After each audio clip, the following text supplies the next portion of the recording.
everybody, it's Anna. Welcome to the Wednesday card in this week's tarot story. So today we have our second major arcana card for the week, and it is the World Reversed.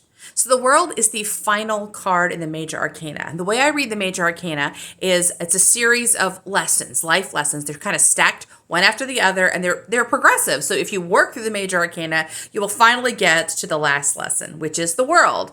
And the World's lesson is celebrate yourself, right? It is where you're putting a period on this chapter of your life and you want to review that chapter. And you want to review it in a way that's really celebrating yourself. You've got this naked woman who's kind of floating, dancing in the middle of the air. So she's magical because she's dancing and she's floating. And her nakedness, it gives us the impression that she wants to be seen. She's happy to be seen for who she is. She's celebrating who she is. She's surrounded by a wreath, which is a garland of victory. And she's got purple wrapped around her, which is a sign of royalty, a sign of regalness. So there's something really special and powerful about this woman now that she's accomplished her job, right?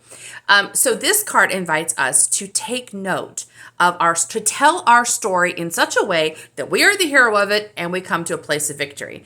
And it's really important to tell our story that way because how we tell our story, actually, when we tell our story like a victory, we are training the mind to see ourselves as the hero, and the mind needs support in doing that. Because the mind, as I said yesterday when we talked about the Six of Wands reversed, I talked about how the mind has a natural tendency to focus on what's wrong because the mind is supposed to help us survive. The ego mind is here to help us survive on the planet. So it's solving problems. It's not paying attention to what we do well because that's not a problem to be solved. It's not really trying to help us thrive or get better at something, just trying to keep us from not dying. So we have to help our minds expand beyond this survival tendency into a celebration of who we are, because then the mind supports us as we expand and celebrate some more. So this card came to us reversed, and that suggests to me, it could suggest a couple of things. One, it could suggest that we are not doing a good job at celebrating ourselves. I feel like that's backed up by the Monday and Tuesday card this week, that we are not good at acknowledging ourselves. And I think that, especially for a lot of creatives, and I'll speak for myself specifically, that as soon as I finish one thing, I'm almost already on to the next thing. So there is kind of a tendency not to slow down long enough to pay attention or to integrate what I've already done. And if I do that for very long, basically what the mind learns from that pattern is I never finish anything. That's not true. It's not true. People tell me all the time, I never finish anything. But if I push them a little, they can tell me things they finished, that accomplishments they've made and goals they've reached. It's just that they didn't bother to slow down long enough to acknowledge that goal. So the mind missed it. The mind didn't tell the story of their great heroic journey. So the mind doesn't know it happened. To the mind, then, we are just constantly moving forward and kind of never getting anywhere. So that's one of the challenges of a creative intuitive, is that you never arrive anywhere for long. I mean, as soon as you finish one thing, you're kind of excited about the next expansion, which is normal, but we need to push against it just a little bit, just to give the mind time enough to tell the story.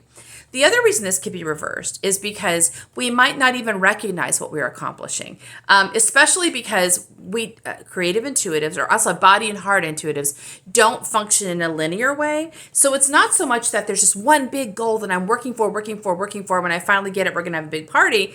It's more like I'm accomplishing lots of goals along the way. And because I wasn't planning them in a linear way, they're kind of happening all the time. So actually, I like that interpretation of this card even more, because it's telling us every day acknowledge what you've done. Every day, take the time to integrate the blessing you were in the world, the things you did, the moments of magic you have evoked.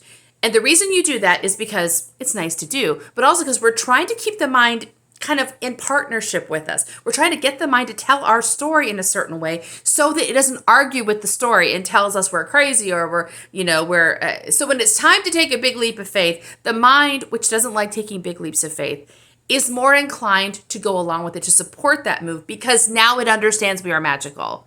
So hopefully that makes sense. We're working this week, it seems to be, on sort of getting clear on our own magic, our own magical properties, the blessing we are in the world, kind of surfacing that in a conscious way. Because once it becomes conscious, it just becomes a lot easier to expand a lot more quickly. When it's unconscious, we're still going to expand and be a blessing, but the mind is sort of at odds with us. It's sort of in the dark and is sort of confused and will pull in a different direction. So we want the mind to pull in the same direction as much as possible with the intuition. And the way we do that is to get the mind to tell the right story. So that's our Wednesday card. See you tomorrow for our next one. Bye.